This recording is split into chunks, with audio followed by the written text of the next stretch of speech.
Et c'est l'heure à présent du journal de l'économie avec vous, Georges Lédric. Bonjour Georges. Bonjour Natacha. Et vous revenez ce matin sur la dégradation de la note à long terme de l'Union européenne par Standard & Poor's, une conséquence des inquiétudes liées au Brexit. Pour bien comprendre d'abord, qu'est-ce qu'est la note à long terme de l'Union européenne ? Alors globalement, c'est une moyenne améliorée des notes des différents États membres. Comme toute entité qui a le droit d'emprunter, les agences de notation évaluent son profil de risque. Pour l'Union européenne, c'est un petit peu différent qu'un pays souverain. Pourquoi ? Parce que tout d'abord parce que l'Union européenne n'a pas le droit d'emprunter pour financer son budget. Ça, c'est un élément important. Toutes ces ressources, 100% de ces ressources, proviennent des donations des États membres. La Commission a donc le droit d'emprunter de l'argent, mais pour certains mécanismes très précis. Globalement, ce sont des prêts d'urgence par exemple, comme pour les programmes d'aide qui ont été accordés à la Grèce ou à l'Irlande, ou des prêts bilatéraux pour des pays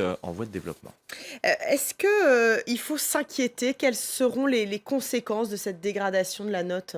Alors, a priori, il n'y a pas d'inquiétude à avoir pour le moment, même si le symbole économique est très fort. Pourquoi est-ce qu'il ne faut pas s'inquiéter ? En général, une dégradation comme celle-ci, elle se traduit par une augmentation du taux d'emprunt qui est demandé par les marchés financiers. En gros, l'Union européenne paye plus cher pour emprunter. Ce scénario, il est aujourd'hui assez peu probable pour deux raisons principales. La première, c'est que désormais, les banques centrales interviennent massivement pour acheter des titres de dette. Et c'est d'ailleurs la raison pour laquelle, par exemple, vous le voyez, la dette de la France n'a fait que diminuer. Le taux d'emprunt demandé à la France n'a fait que diminuer malgré la dégradation de janvier 2012. Ça n'a donc rien changé. La deuxième raison, c'est qu'en période de crise, eh bien, les investisseurs se tournent vers les actifs les plus sûrs et les dettes souveraines en font partie. C'est de l'Union européenne aussi avec une note à double A. Ça reste au niveau mondial une note extrêmement intéressante.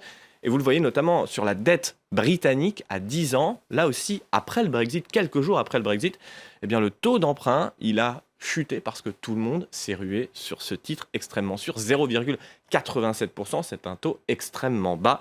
Donc, a priori, pas de risque à court terme. En revanche, en termes de symbole, là où le symbole est extrêmement fort, c'est qu'il y a tout de même des risques, et c'est ce que dit d'ailleurs Standard & Poor's dans son communiqué, il y a des risques en termes de cohésion politique de l'Union européenne, et surtout des risques budgétaires, car le Royaume-Uni contribue tout de même au budget de l'Union européenne, c'est le troisième contributeur, vous le voyez, 13% derrière l'Allemagne et la France. Il y aura donc un manque à gagner auquel il faudra pallier. Et puis enfin, il y a aussi des risques en termes de croissance. C'est ce qu'a dit d'ailleurs Mario Draghi mardi aux différents chefs d'État européens. Pour lui, la croissance de l'Union européenne devrait diminuer de 0,3 à 0,5%. Donc vous le voyez, pas de conséquences à très court terme, mais tout de même un symbole économique fort. Et justement, quelques heures avant cette dégradation, le gouverneur de la Banque d'Angleterre s'est exprimé pour tenter tout de même de rassurer les marchés financiers. Effectivement, après le Brexit, la tâche est extrêmement lourde pour Mark Carney. Il apparaît aujourd'hui comme le seul capable de tenir la barre du bateau britannique pris en pleine tempête. Hier, il n'a pas dévoilé de mesures précises, mais il affichait un ton extrêmement déterminé pour prendre des décisions et soutenir l'économie britannique pendant l'été. Les explications de Cécile Galluccio. À décision exceptionnelle, réponse exceptionnelle. Après le choc du Brexit et l'affolement des marchés financiers, la Banque d'Angleterre se veut conciliante. Les perspectives économiques se sont dégradées et un certain assouplissement monétaire s'imposera sans doute durant l'été. Il s'agit donc de stimuler l'économie britannique. Reste encore à déterminer comment.